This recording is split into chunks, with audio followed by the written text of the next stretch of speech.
So, una po, maglalagay tayo ng mantika. 2 kutsarang mantika po ito.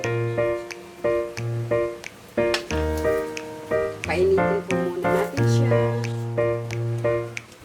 So, po mainit na, lalagay po natin una yung bawang kasi mas maganda yung uunahin natin yung bawang dahil napaka-ayos ang aroma nito mas.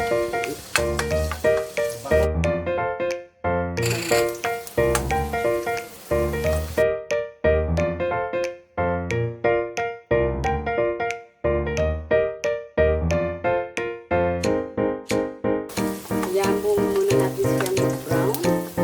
Pagkatapos, ang isusunod po natin ay medyo brown na po siya ng konti. So, ang isusunod naman po natin ngayon ay ang onion. Gigisa natin ang bawang, onion.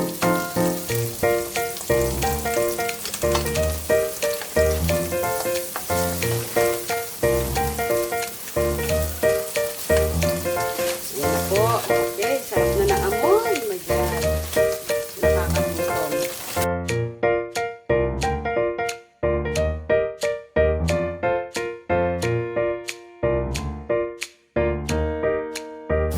So, ang susunod po natin, itong chicken.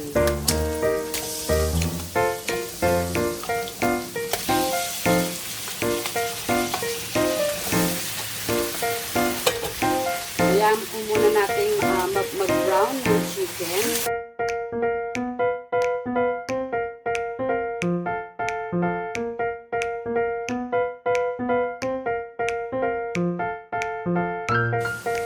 Hintay po natin mag-brown.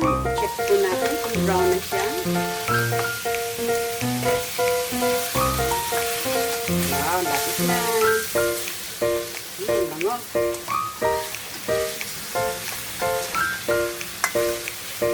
Wow.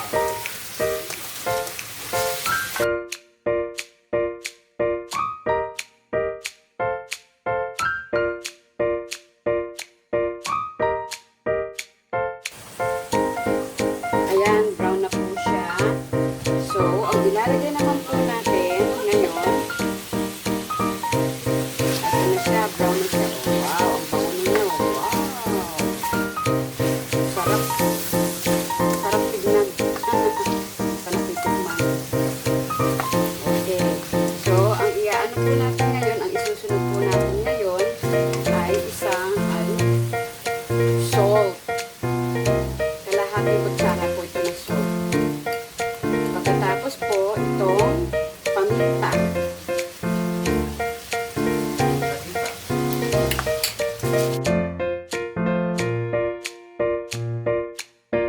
Yung pinakasabaw niya po. 2 cups ng sabaw po. 2 lang po Kasi syempre, magpapaano pa tayo. Palalambutin pa natin yung manok kaya kailangan 2 siya. Kasi yung sabaw nito is mababawasan habang pinapalambot natin yung manok. Okay po.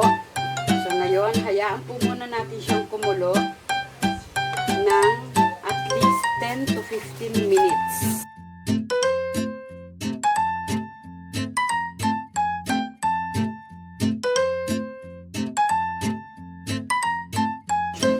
Okay, i-check na natin ang ating sinampalukang manok habang sabi ko nga 15 to 20 minutes. Sabi ko nga na maghihintay tayo para palambutin itong manok natin. So ngayon, medyo malambot na siya. Okay na siya. Ayan. Check. Pero dapat mag-stay pa rin tayo. Kasi gusto ng mga bata is sobrang lambot ng chicken nila. So mag-ano pa tayo, maghintay pa tayo ng another 5 minutes.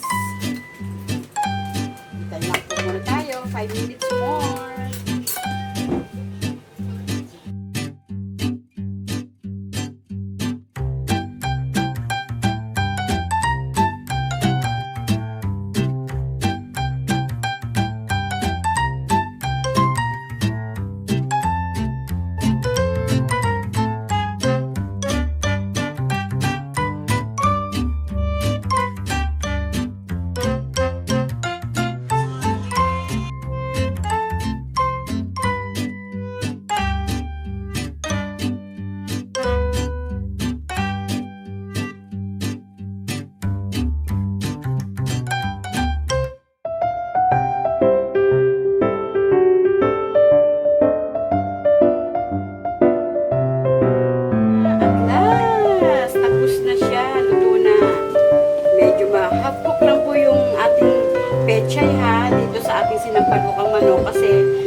crunchy siya at masarap siyang kainin.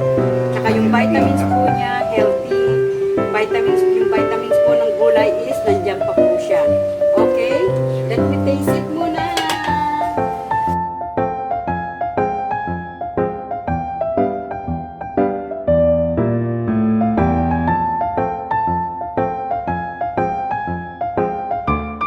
Ito lang siya.